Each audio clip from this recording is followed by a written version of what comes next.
Бисмилля, вальхамдулилля, вассалату вассалам аля хабибина Мустафа ва ман валя, сумма мабад. Сегодняшняя тема сарая иля аль-кабаили ва катбу ау кутубу ау катбу иля аль-мулук. Сарая, то есть отправление отрядов племенам, и катбу иля аль-мулук, письма к правителям. Сумахаза Расулуллахи саллаллаху алейхи ва саллям яббасу сарая мин асхабихи ля мухталафи кабаили аль-а'раб. После Хайбара пророк саллаллаху алейхи ва саллям начинает отправлять своих делегатов, послов племенам арабов, призывать их к исламу. Аль-Мунташира фил джазирати аль-Арабия, которые находились на арабском полуострове, литакума бивазифати давати иль-ислам, чтобы исполнить свою миссию призыва к исламу. فإن لم يستجيبوا قاتلهم على ذلك ولقد كانت هذه السرايا خلال العام السابع. В 7-м году после переселения в Медину пророк начинает писать, отправлять своих послов призывать к исламу, писать письма правителям руаса валь-мулук. Ибн Саад передает в своей книге Табакат аннаху саллаллаху алейхи ва саллям мин аль-Худайбия, когда пророк саллаллаху алейхи ва саллям вернулся с соглашения Худайбия в месяц Зуль-Хиджа, арсаля русуля иля аль-мулук, начал отправлять своих гонцов к правителям, призывать их к исламу. Факиля, тогда сказали пророку, что правители не читают письма, если на этих письмах нету печати. И услышав, пророк принимает это предложение и сделали ему печать на мизинец. После этого пророк писал письмо и своей печатью ставил печать и отправлял. Фаттахаза Расулуллахи ямаидин хатама мин фидда, из серебра, на котором было написано 3 строки. Мухаммад Расулуллах. Мухаммад – посланник Аллаха. Этим он подтверждал свое письмо. Фахараджа ситтата нафарин фи яумин вахид, избрал из своих сподвижников 6, которые знали языки, кому они должны были отправиться, и, написав письмо, вручив им в руки, отправляет в один день 6 своих посланников, 6 правителям. Вакана куллю раджулин, каждый из них владел языком, куда его отправляли. Факана аввалю расулин, первый из гонцов пророка был Амр ибн Умайя ад-Дамари. Илян Наджаши в Эфиопию отправил. Когда ему, правителю Эфиопии, вручил письмо пророка, саллаллаху алейхи ва саллям, он взял письмо, положил себе в лоб и спустился со своего трона и засвидетельствовал. Принял призыв. Фаджаляс аля-ль-ард, сел на землю, тавадан, проявив простоту свою, уважение, сумма аслама, принял ислам и засвидетельствовал, и сказал: «Ляу кунту астатиу ан атияху ля атайту». Если бы я мог прийти к нему, к Мухаммаду, саллаллаху алейхи ва саллям, я бы пришел бы к нему, сказал. وبعث رسول الله دحية ابن الخليفة الكلبي إلى هرقل ملك الروم. Правителю Рима Хераклу отправляет Дихья Кальби, который внешне, иншаллах, пророк саллаллаху алейхи ва саллям, когда спускался вахью пророку, Джибриль в основном приходил в облике Дихьят аль-Кальби, ангел. Этого сахаби он отправляет к римлянам, в Рим. Фадафа Дихьята бикитаби Расулилляхи, Дихья тоже передает Хераклу, правителю Рима, письмо пророка Мухаммада, саллаллаху алейхи ва саллям, или сначала правителю, губернатору области Басра, который потом вручает это письмо Хераклу. Факараху вакана фихи, там было написано следующее: Бисмиллахир рахманир рахим, именем милостивого милосердного Аллаха, мин Мухаммадин Расулилляхи иля Херакл азимир Рум, от Мухаммада, посланника Аллаха, Хераклу, правителю Рима. Саламун аля ман иттаба аль-худа амма ба'д. Мир тому, кто последовал за истиной, а затем. Фа инни ад'ука биди'аяти ислам, воистину я тебя призываю к исламу. Аслим таслам, прими ислам, и ты останешься в здравии. Ва аслим, прими ислам, ю'тика Аллаху аджрака марратайн, Аллах тебе даст награды вдвое больше. В другом хадисе пророк саллаллаху алейхи ва саллям подтверждает, есть 3 категории рабов Аллаха, которые им награда за каждое сделанное полагается двукратная. Один из них тот, кто находился Ахлиль Китаб, был последователем имеющих книги христиан и иудеев. Если он, услышав про ислам, истину примет, ему будет полагаться двойная награда. Поэтому здесь сказал, прими ислам, и Аллах тебе прибавит награду, будет вдвое больше. «Ваин тавалляйта», если же ты отвернешься, «фаинна алейка исмаль арисин», тогда грех твоего народа будет на твоей шее, так как ты правитель. «Вая ахляль китаби та'алу иля калиматин саваим байнана», написал аят. «О обладатели книг, та'алу, идите иля калиматин сава», тому слову, которое является у нас наравне. То есть и ваша книга, и наша книга Аллах сам спустил с небес. То есть мы обладатели книг. Корень у нас одна. Какой истине? «Алла на'буду илля Аллах», мы давайте нам поклоняться только единому Творцу. Аллаху, «Валя нушрику бихи шай'a», не будем предавать ему сотоварищей. «Валя яттахизу ба'дуна ба'дан арбаба мин дунилля», пусть одни из нас не возьмут, не берут других в себе божества, своих знатоков, улемов, знающих. «Фаин тавалляв», если же они отвернутся от этого призыва, «факулю», тогда скажите, «ишхаду», будьте свидетелями, «би анна муслимун», что мы являемся мусульманами, преклонившиеся перед своим Творцом. «Каля ибн Саад фи табакатихи», Ибн Саад, историк, пишет в своей книге, «Хиракл бада анкара», когда он прочитал это письмо, «джама мин узамаихи ва хашияти», собрал свою свиту, всех придворных, всех правителей, старейшин, и обратился к ним, ознакомился с этим письмом, говорит, вот нам пришло такое письмо такое, в котором будет успех, в котором есть здравомыслие, в котором есть правильный путь, истинный путь. Он объясняет правильно.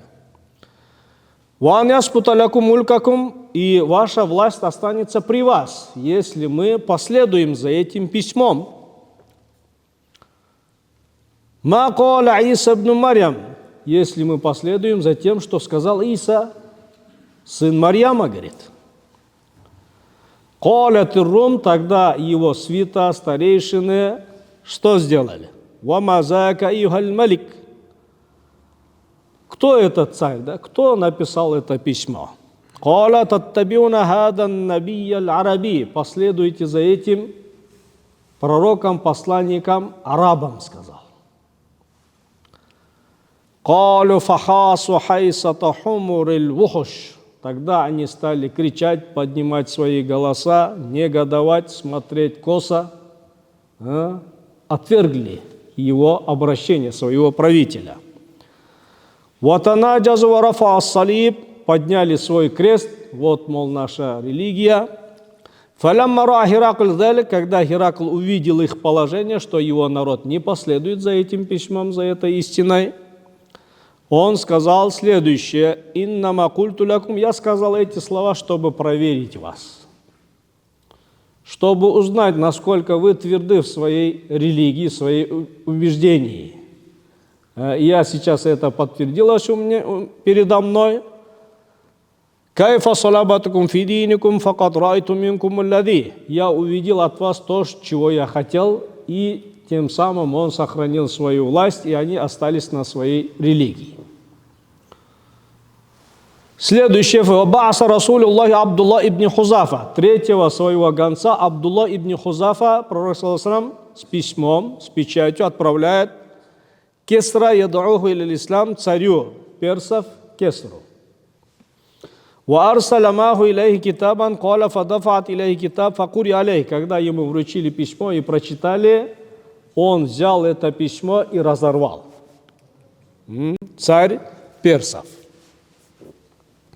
Сумма ахаза фамаззакаху фалямма балага залика, когда до пророка дошло, что пророк взял его, Кесра, правитель персов, разорвал письмо пророка, пророк сказал: маззакаллаху мулькаху, пусть Аллах разорвет на части его власть, сказал.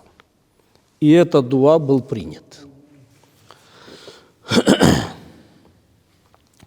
Вакатаба Кесра иля Баазан амилихи, своим подданным пишет письмо с Йемена: отправь 2 своих гонцов, солдат, чтобы привели мне Мухаммада, говорит, саллаллаху алейхи вассалям. Правитель его, губернатор Баазана, с Йемена отправляет 2 своих гонцов, солдат, пророку. Когда те пришли, пророк сказал им, говорит: подождите, отдохните, вы с дороги, завтра я вам ответ скажу. На следующий день пророк выходит им двоим и говорит: «Ирджиа анни бима урид». «Фаджааху мин алгад факала лахума аблуга сахибакума анна рабби». Передайте своему губернатору, что ваш царь Кисра «Кад кутила ау катала раббаху Кисра», что мой Господь, мой Творец убил вашего царя. «Фи хазихи лейла ас-саб'a», в эту ночь, «Саба саатин мадат минха», 7 часов прошло, даже с часами сказал. На тому времени, как наше сейчас 60 минут, такого не было. Это примерно сказал пророк: 7 часов назад мой Господь уничтожил вашего правителя, сказал. Кал ибн Саад передает: «Вахия лейлату суласа», ночь на вторник это была. «Лиашри лаяли мадина мин джумадил авал», месяц джумадил авал. «Ва анна Аллах табарака ва та'аля саллата алейхи ибнаху», Аллах передал власть Кесра его сыну Шаруэй. Тамам? Факаталах фараджа, они двое вернулись своему губернатору, рассказали все, и когда вернулись, нашли то, что пророк сказал в реалии. Так оно и было, говорит. Сын убил своего отца, захватил его власть. Пророк, который находился в совсем другом месте, далеко, никакого телефона не было, скоростных поездов не было, самолета не было, интернета не было. Как он мог это узнать? Разве что откровение от Творца миров. Двое эти солдат и его правитель все вернулись домой и сразу принимают ислам. У них это подтвердилось.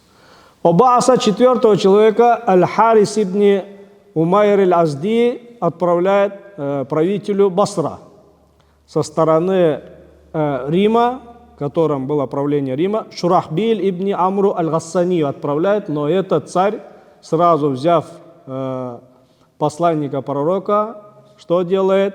Аусакаху завязал, вакаталяху и убил сразу. Впоследствии из-за его действия пророк потом вступает в битву против этого народа. Следующие, остальные письма пророк отправляет другим племенам арабов. Фи мухталиф иль-манати фаслама минхум аль-касир. Многие племена арабские принимают ислам. Некоторые из них упорствуют в своей невежестве, не принимают, отвергают призыв. В это время те, кто приняли ислам, делегаты с разных родов, племен арабских, начинают приходить к пророку, свидетельствуют, принимают ислам, обучаются своей религии.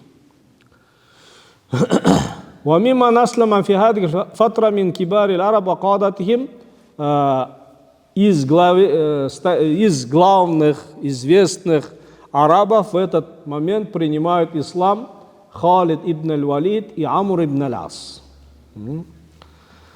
Рава ибн Исхак передает, историк, Амр ибн аль-Ас кал. Амр ибн аль-Ас передает хадис. Я, говорит, вышел направиться к пророку Мухаммаду, чтобы принять ислам. По дороге я встречаю Халид ибн аль-Валид. Оба на тот момент еще были мушриками, не мусульманами. Встретив его, спросил: Айна турид, куда ты хочешь, куда ты направляешься, Абу Сулейман, спрашивает Халид ибн аль-Валид. Халид ибн аль-Валид говорит, азхабу валлахи ли аслама. Я иду, валлахи, клянусь Аллахом, принять ислам, говорит. Уже открыто. Фахатта мата, до скольки уже, говорит. До скольки мы будем упорствовать в своей невежестве, своей племенной приверженности, слепой приверженности. До скольки уже арабские племена начинают принимать ислам. Уже письма направлены империям. До скольки мы будем против своего брата выходить. Амр ибн аль-Ас, который вместе вырос с пророком, был другом его. Факульту лаху амаджиту илля ли аслама. Халид ибн аль-Валид тоже сказал, говорит, я тоже иду принять ислам. Первый принимает Халид ибн аль-Валид, потом второй принимает Амр ибн аль-Ас. Теперь, какие уроки мы извлекаем, иншаллах? فلما أبرم صلح الحديبية بين المشركين من قريش والمسلمين في المدينة واطمأنت أفئدة المسلمين واستراحوا من متاعب قريش ومناوشاتهم تفرغ النبي للدخول.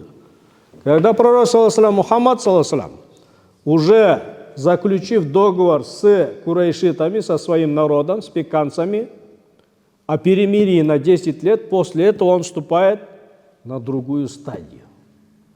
Начинает отправлять своих гонцов, послов, уже племенам арабов. Отправляет свои письма уже правителям. Уже. Отсюда какой мы урок извлекаем? Сначала надо у себя первый порядок, приоритет. Надо у себя укрепить. У себя дома, в своей семье укрепить надо ислам. Надо решить, надо успокоить положение. Когда более-менее стабилизируется дома положение, тогда уже наступает следующий этап. Уже призывать, исполнять свою миссию пророческую уже окружении, кто находится. Племенам арабов и другим нациям уже, империям, государствам.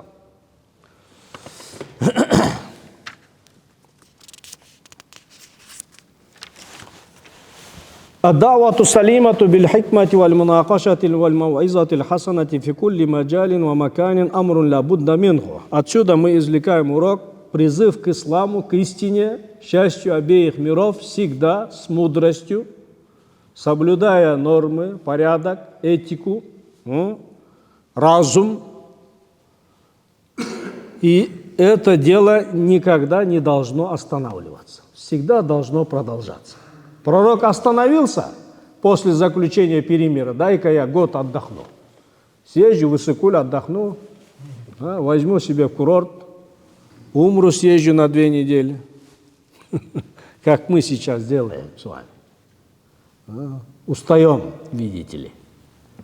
От чего устаем? От мирских проблем устаем.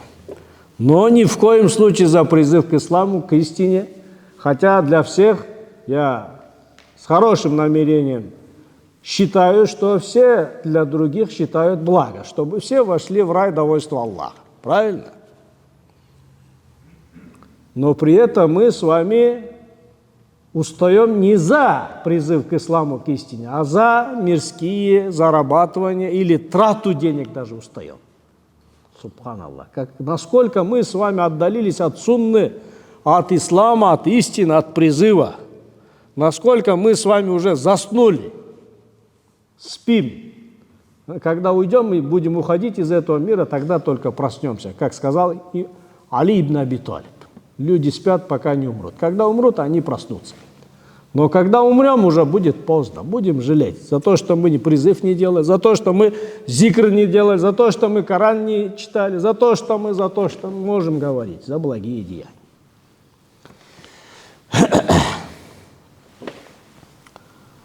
أمر لا بد منه إلى أمد طويل قبل ذلك وحينما ينفذ المسلمون أمر هذه الدعوة على حقيقتها ستزداد يقينا بأن الإسلام دين الفطرة. Если мы будем призывать, стараться на этом пути, чтобы до людей эта истина дошла, только тогда ислам будет распространяться. Он сам по себе не будет распространяться. Люди не будут понимать, интересоваться этим исламом, этой религией. Харакат, движения нету. Мин ай каумин кану, кто бы ни был, если им правильно преподнести ислам, объяснить нормы шариата, которые подходят фитрат природе человека. Потому что создавший нас Аллах знает нашу природу. И какая религия более подходит, ему лучше ведомо. Если правильно призвать, тогда многие приняли бы ислам. Остались бы малая часть, которая упорствует в своем вражде.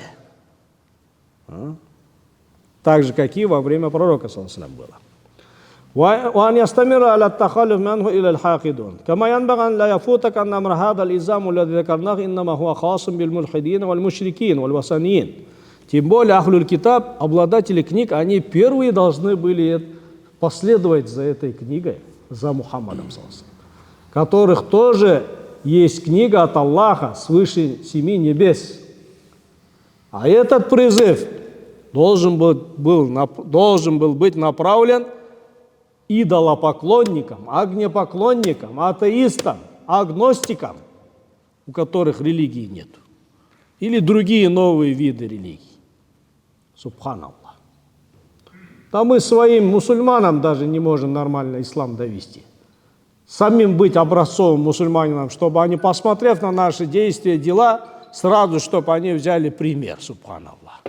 Насколько мы с вами ослабели. Суммайна фиады иль-кисса, теперь из этих писем, отправления гонцов, какие мы уроки извлекаем? Первое. Ад-давату лати бааса биха расуль салсам иннама бааса биха иля наси кафа. Эти письма, эти обращения, призыв не был направлен только их правителям. Эти призывы, письма были направлены тем народам, у которых были правители. Эти правители должны были это все довести до народа. Но идет спекуляция. Как Геракл поступил. Посмотрел на положение своей свиты всего лишь. А народ остался в неведении. Значит, отсюда какой урок? Власть имеющие, с них спрос будет тяжелый. Которые не давали людям или своим подчиненным принять ислам. Или исследовать свою религию, придерживаться, практиковать свою религию. У кого была власть, и они мешали, с них тоже будет спрос за это дело. Но и те, которые были подчинены, у них тоже есть кулля инсанин альзамнаху та'ираху фи унух. В Коране что говорится в аяте? У каждого человека есть голова на шее, говорит. У каждого есть свой ум, разум, говорит. В ахирете, в могиле, твой царь, твой правитель, твой директор с тобой в могиле не будет лежать. Твой президент с тобой не будет лежать в могиле. Не будет с тобой вместе, берясь за руку, проходить через этот мост, который поставлен над адом. Кто с тобой будет идти проходить через этот мост? Вопрос. Твоя религия, твоя вера, твое убеждение, твои благие деяния, твой призыв к истине, твоя ответственность, можем перечислять. Но никто с тобой рядом не будет тогда стоять. Субханаллах. أن النبي صلى الله عليه وسلم كتب إلى كسرى وإلى قيصر وإلى النجاشي وإلى كل جبار يستدعهم إلى الله تعالى ثانيا يدلك موقع هرقل مع أتباعه الذين كانوا يظنون أنهم كانوا على دين عيسى على مدى التكبر على الحق والتعنت. Римляне или Геракл со своим свитой, старейшинами, показали свое упорство. Не стали принимать ислам. Услышав, даже не стали интересоваться. В коем доказательства такие, как и были тогда, такие сейчас тоже есть, которые не размышляют. Кто-то тебе что-то говорит, предложение делает, он сразу отклоняет, не обсуждая, придерживаясь своей слепой приверженности своему роду, своим традициям, своим обычаям, своим убеждениям, своей вере. Дай-ка я поинтересуюсь, сравнительный анализ сделаю, поразмышляю. Если в этом есть благо, то я его приму. Если в этом нету блага, можешь просто отклонить. Но не услышав, не поразмыслив, не сделав анализ, сразу отклоняют. Это уже упорство. И за это они сами будут отвечать в судный день.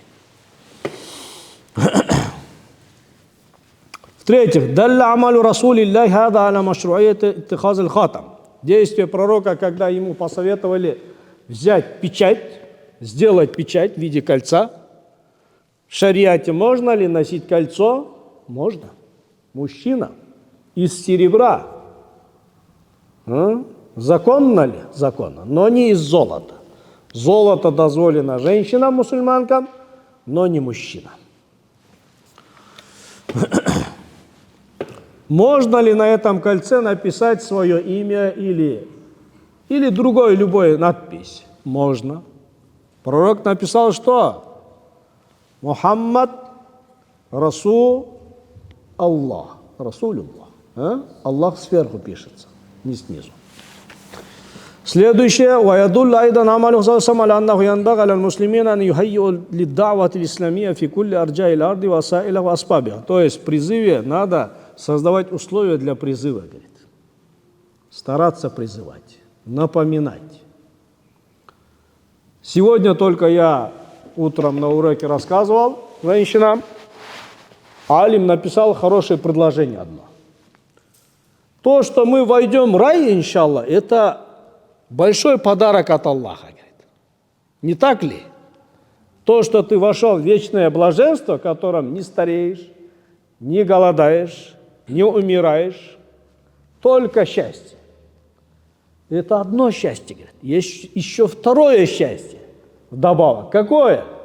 То, что ты там находишься со своими любимыми, семьей, родителями, братьями, сестрами, с детьми.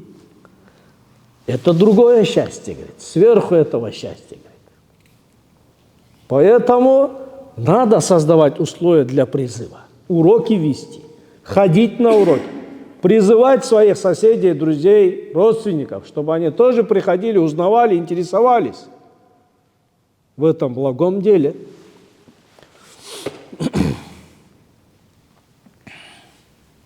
فقد رأينا أنه صلى الله عليه وسلم بعث 6 رجال من أصحابه في يوم واحد ليتفرقوا. До этого, то есть пророк что сделал? Отправил 6. Откуда мы этот момент извлекаем? Отправил 6, которые обладали языком, владели языком, куда они были направлены. То есть знать языки, иметь те или иные виды знания, чтобы помогло тебе в призыве. И в твоем мирском зарабатывании, существовании достойно. И не только для этого. Плюс еще и будет помощью для твоего призыва к истине. Субханаллах. То есть не надо ограничиваться минимумом. Максимально можем быть самым лучшим, сильным, образцовым, примерным мусульманином. Бисмилля, биха ва ни'мат. Это только благо.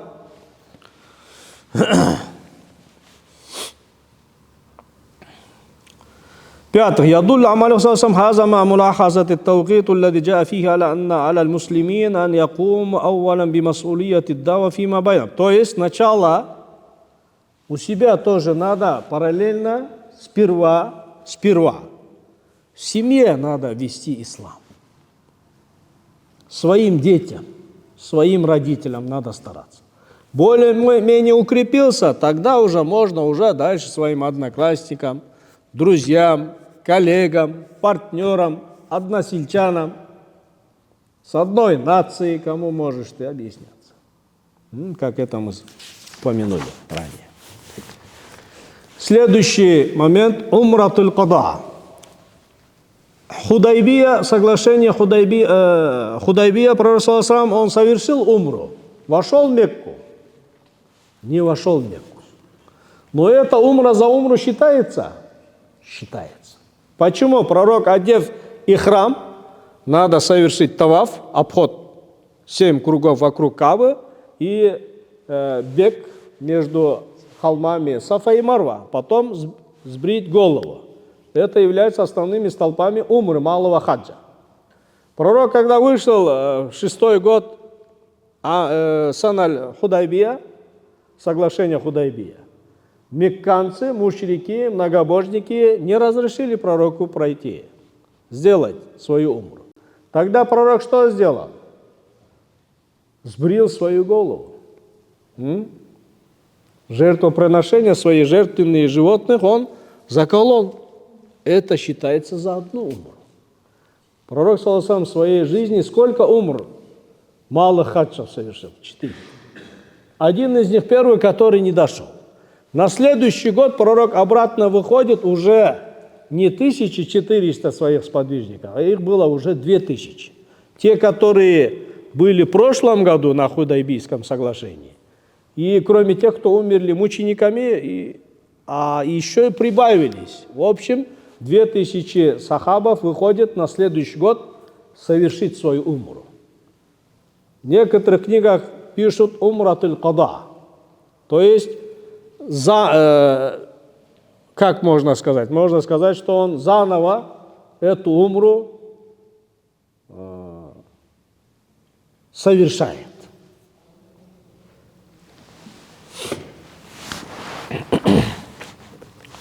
Ибн Исхак, историк, передает: «Ватахаддасат Курайш байнаха», когда курайшиты узнали, что Мухаммад саллаллаху алейхи ва саллям выдвинулся со своими сподвижниками с Медины, они считали, что в Медине у них есть болезни определенные, грипп, и Мухаммад со своими сподвижниками ослабели, у них трудности, потери, войны, и стали рядом возле входа в Каабу, Мекку, чтобы посмотреть и посмеяться. Но пророк, саллаллаху алейхи ва саллям, приходит со своими 2000-й армией, сподвижниками, и говорит своим сахабам, сподвижникам, говорит: оголите правое плечо, и храм одели до этого, одеяние для совершения хаджа и умры, в виде 2 материалов. Нижняя часть, один из них, нижнюю часть заворачиваешь, другую верхнюю часть закрываешь. Пророк говорит: откройте правые плечи, закиньте на левое плечо, и первые 3 круга будем бежать, говорит. Покажем свою силу и мощь, говорит. Иттиба называется, и харваля называется. Галопом будем бежать. Не ходить, а показать свою мощь. Зашли, они первые 3 круга побежали. Кто был там, знает, иншаллах. Мы тоже так делали, иншаллах. Это мустахаб, желательно. Остальные 4 круга уже можно и ходить. Когда они побежали, мушрики, многобожники, увидев, которые хотели поиздеваться, посмеяться над пророком, саллаллаху алейхи ва саллям, его сподвижниками, начали друг к другу обращаться, говорят: вы же говорили, они вроде бы заболели, болеют, у них трудности, потери, они вроде бы сильнее, крепче нас, говорит, видят. В этом какой мы урок извлекаем? Мусульманин должен быть сильным, спортом заниматься, физическую работу делать, не лежать и быть диванным критиком, как в наше время стало модным. Этот достаток приводит к таким новым нормам, критериям, к сожалению. И мы с вами, когда совершаем умру, желательно первые 3 круга, оголив правое плечо, иншаллах, побежать надо. Иншаллах. Не обязательно, но желательно. Также в этой умре пророк саллаллаху алейхи ва саллям женится на Маймуна, на одной из своих жен. Отсюда тоже у улемов есть разногласия. 3 мазгаба говорят, кроме ханафитов, что во время хаджа, когда мусульманин одел ихрам, он не имеет права не заключать никах, брак, и не быть представителем никаха. Ханафиты допускают, ссылаясь на этот хадис. Пророк же заключил никах, просто полового акта не было, пока не закончишь обряд. Хорошо? Никах можно заключить, брак можно заключить. Допустим, Нурмухаммад поехал, там увидел нидерландку, понравилось, и никах заключил.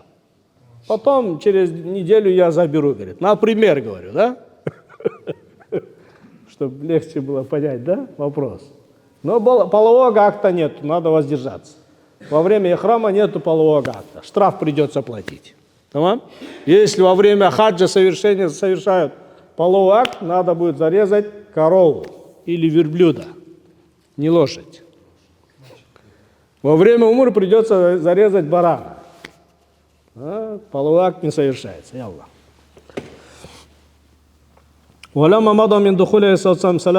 Когда пророк уже находился в Мекке 3 дня, после 3 дней, мекканцы, мушрики, многобожники приходят Али ибн Аби Талиб и говорят: передай своему товарищу, срок, который мы заключали на 3 дня, истек, говорит. Передай, чтобы вышли от нас, говорит. Пророк саллаллаху уже приказывает своим сподвижникам, и они уходят, покидают Мекку.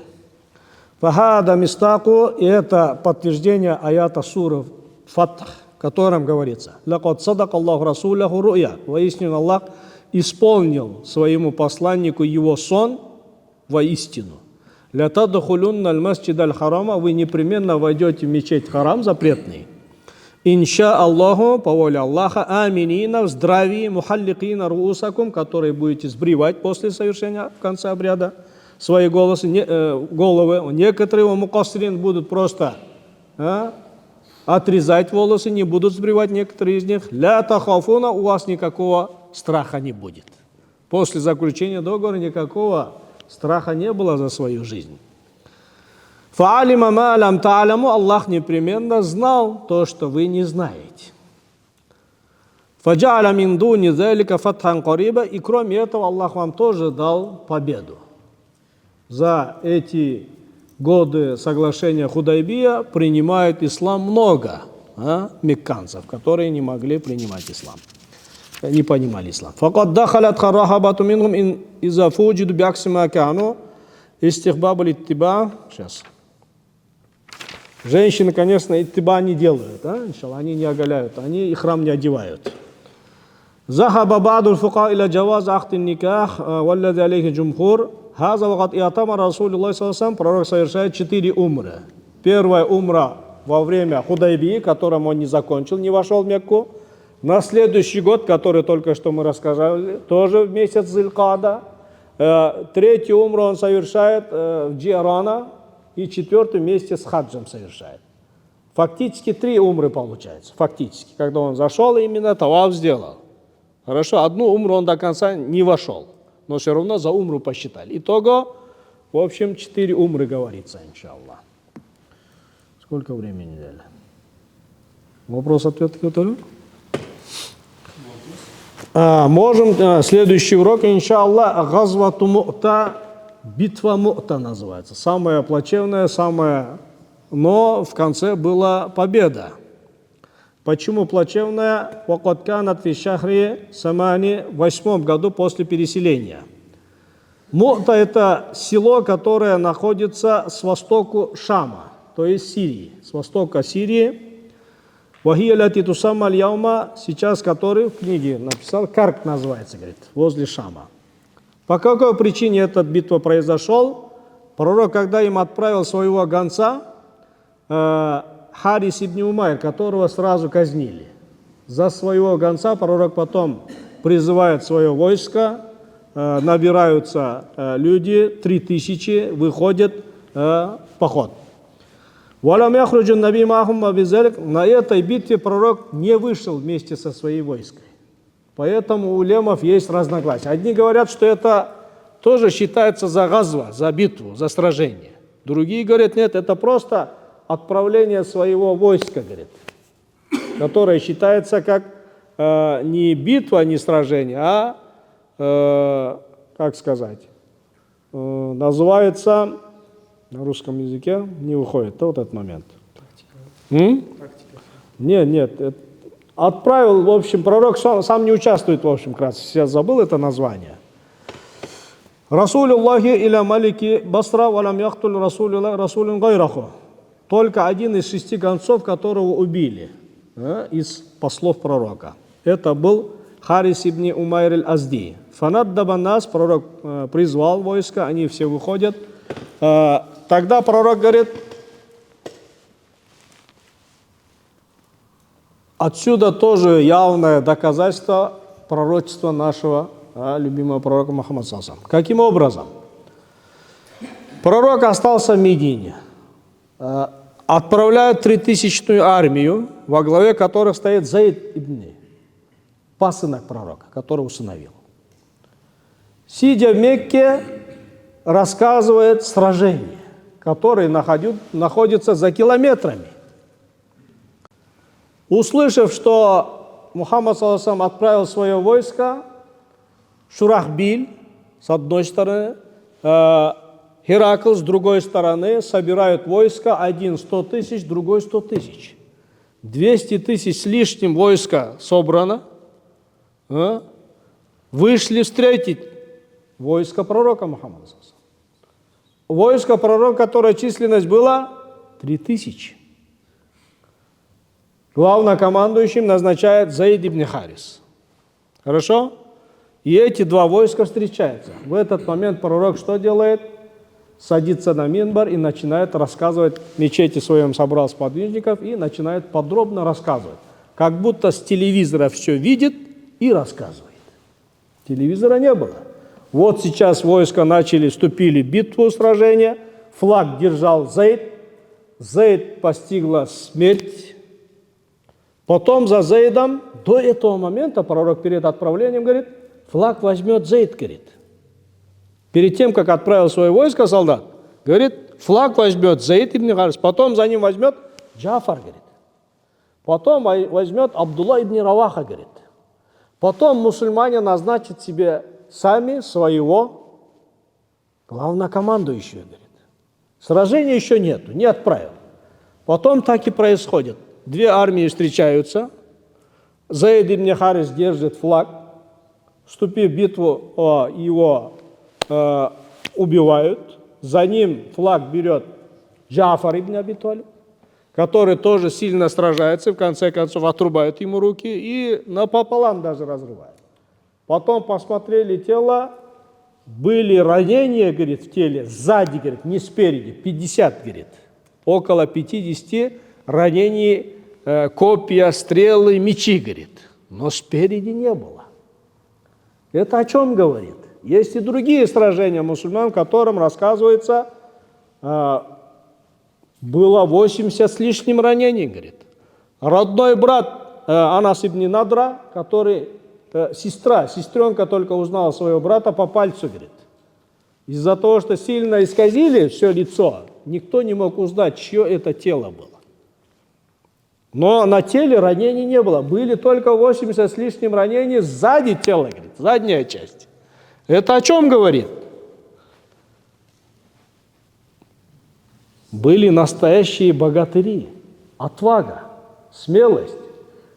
Не давали подходить врагам спереди, они только сбоку и сзади нападали. Так и здесь Джафара роняет, больше 50 его теле ранений было, говорит. После Джафара ибн Абдуль-Мутталиба берет флаг в руки Абдулла ибн Раваха. Заид и Джафар – это мухаджирин, с Мекки, которые переселились. Абдулла ибн Раваха из мединских мусульман. И Абдулла ибн Раваха тоже терпит поражение, его тоже убивают. Потом мусульмане сами назначают Халид ибн аль-Валид. Халид ибн аль-Валид, стратег, что делает? Он берет войско 3000-е. Ни оружием, ни количеством, ни тактикой, никакого превосходства у мусульман не было. Как сам Абдулла ибн Раваха сказал, перед встречей войск двух, говорит, узнают мусульман, что вражеское войско собрались тысячами, говорит, 100 тысяч, 200 тысяч. Как мы будем с ними сражаться? Они 2 дня размышляли, говорит, мусульмане-солдаты, перед встречей еще. Гонцы узнали, у кого сколько войск примерно. Как нам поступать? Может, нам, одни советуют, говорят, написать письмо пророку Мухаммаду, чтобы он нам подкрепление отправил, или нам отступить, или как нам поступить. Тогда Абдулла ибн Раваха, обращаясь к сахабам, говорит, мы, мусульмане, не сражаемся ни количеством, ни силой, ни оружием, говорит. Мы сражаемся своей верой, говорит. идемте вперед, говорит, будем наступать, сражаться, говорит. Для нас уготовано один из двух, говорит. Либо это победа, либо это мученическая смерть, которая приведет к довольству Аллаха, в рай Аллаха.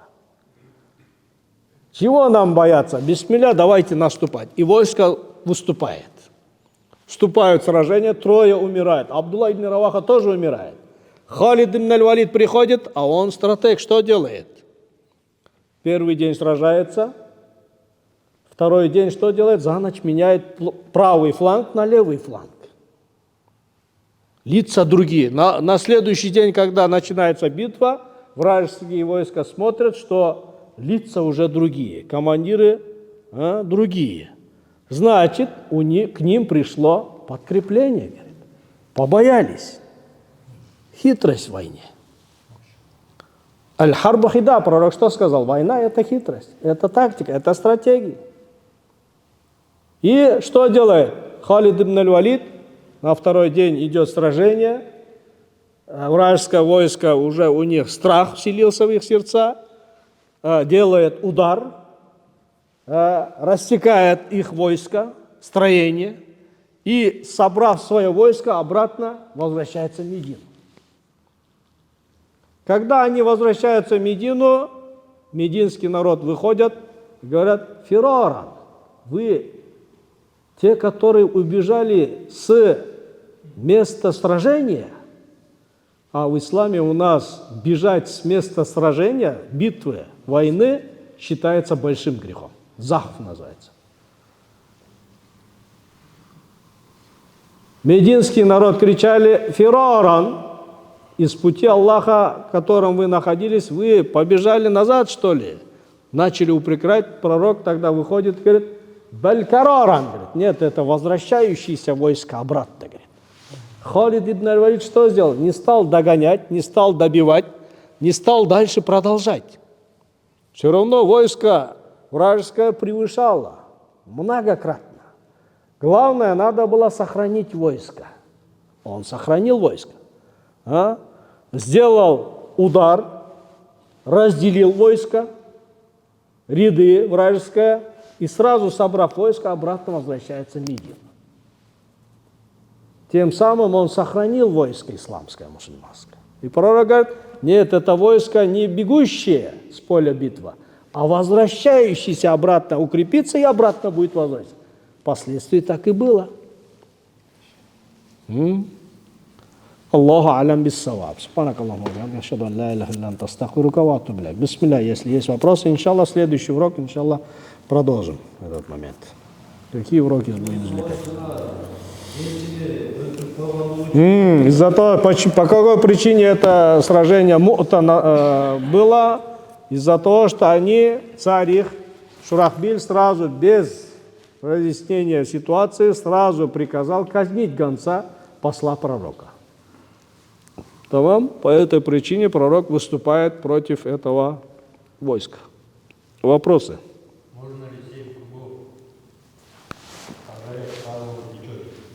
Можно, но не по сунне не получится. Можно и 7 кругов, первые 3 круга тоже не оголять, иттиба не делать. Можно. Этим самым умра не нарушается. Но лучше следовать сунне. Первые 3 круга галопом, если можно. Если людей поменьше. Бывают сезоны, сейчас, например, конец года, сезон, все на каникулы хотят съездить, умру совершить. В этот момент очень много людей. Не то, что бежать, даже быстро не можешь ходить. В один момент там людей становится мало, вот тогда лучше побежать 3 круга, еще и оголить свое правое плечо, иншаллах. Лучше следовать по сунне. Сегодня как раз я женщинам урок проводил, сказал: «Ман санна фил ислами суннатан хасанатан фалаху аджруху ва аджру ман амиля биха. Ва казалика ва ман санна фил ислами суннатан саййатан фалаху визруха ва визру ман амиля биха». Хадис достоверный. Кто в исламе вел одно дело, в котором есть благо, польза, ему будет полагаться награда за его дело и за тех, кто будут после него совершать это благое дело. Также и обратно, если в ислам кто-то вводит то или иное амал, нововведение, котором есть грех, то он за свое дело будет получать грех, и будет получать грех тех, кто будет за ним следовать. Так родители, которые празднуют Новый год, их дети, следуя своим родителям, тоже будут праздновать, расходовать свои имущества, деньги на Новый год. Родители сами виноваты. Но сейчас родители, которые уже поняли ислам, начали практиковать, они должны остановиться, чтобы их дети тоже потом не страдали этими праздниками, выдуманными, чтобы отвлечь людей от религии, от ислама, от истины, от практики веры. Надо праздновать, кушать, работать, праздновать, кушать. Работать, зарплату взять, отдохнуть, обратно работать и так существовать. Зомби. Не так же. Забывают про ахирет, про будущий, про вечный мир. Пусть день, ладно, работаете, только днем работаете, а вечером на ахирет работаете. Днем на дунья, на мирское работаете, надо тоже существовать достойно. А вечером уже на ахирет работаете, как улемы говорят. Справедливо? Справедливо. Ахирет есть? Есть. Этим мы и являемся тем, что уверовали в ахирет, будущий вечный мир. Этим мы и являемся мусульманами. Иначе никакой разницы нет. Вопросы? Может ли человек своим деянием свою судьбу изменить, исправить? Годовалую судьбу, но не всю свою судьбу. Потому что если вдруг человек будет изменять своим тем, что он придерживает свои родственные связи, как в хадисе говорится, или дает садака, милостыню, он может себе прибавить свой умр, себе возраст жизни, как в хадисе слабом говорится. Тогда человек своим действием может изменить волю Аллаха, что ли? Знание Аллаха, его предопределение, решение Аллаха, что ли? Нет. Никто не может изменить решение Аллаха. В аяте про это говорится. Если Аллах решил, то у мусульман, женщин, мужчин нет никакого права. Есть выбор, есть выбор. На Рамазан мы встречаем ночь предопределения. Зачем? Чтобы до следующего года определить свою судьбу. На год. Это тоже написано в небесной скрижали ляух аль-махфуз. Что? Такой-то, такой-то, в такой-то день, в таком-то возрасте даст милостыню, даст помощь, сделает, будет придерживаться родственной связи. И по этой причине Аллах ему продлит 3 года. Это тоже написано. Заранее Аллах всезнающий, заранее знал, и это тоже предопределил. Тогда кто-то скажет, как и сахабы сказали, «Вафим аль-амаль», тогда зачем нам что-то делать, если все уже предопределено, все уже руфи аль-каляму джаффати сухуф. В хадисе пророк что сказал? Ручка поднята, чернила высохла. Все решено. Тогда по логике спросят, тогда зачем что-то делать? Пророк что сказал? Нет, делайте, совершайте. Куллюн муяссарун лимма хулика лах. Каждый для него будет облегчен, для чего он был создан. Есть у нас выбор. Идти вечером в 7 часов, выйти, идти в мечеть, или в 7 часов идти в баню. Есть выбор. Вы выбрали мечеть, дом Аллаха. Другие 3-крат, 4-крат, 5-крат больше людей выбрали себе кафе, баню, сауну, телевизор, сотку, болтовню, сериал. Правильно? Выбрали. За этот выбор с нас и будет спрос. Не за то, что предопределено, а за наш выбор. Все наши действия, все до единого, от и до, все написано, все предопределено. Право выбора есть, есть, как поступать, какую жизнь избрать, какую профессию, какую жену себе избирать, отбирать, на какой машине кататься. Кто-то скажет, если уж все предопределено, тогда Творец ваш Аллах, Он несправедлив. Против нашей воли Он над нами предопределил, решение свое вынес, что ли? Тогда ответный вопрос. Откуда ты знаешь, что Аллах предопределил над тобой, что ты станешь пьяницей? Ты знал, заранее прочитал у Аллаха его предопределение, написанное в твой адрес? Ты не читал. значит не можешь утверждать, что Аллах предопределил против твоей воли, что ты станешь пьяницей. Нет. Каждый сам выбирает по своему уму, как поступать, куда идти. За этот выбор и будет спрос. Выбираем, идем, стараемся. Аллах Субхану ва Тааля заранее знает, у кого какое сердце, что кроется, что таится в их сердцах, в ваших сердцах, в наших сердцах. Всемогущий, всезнающий Аллах, Аллаху алим.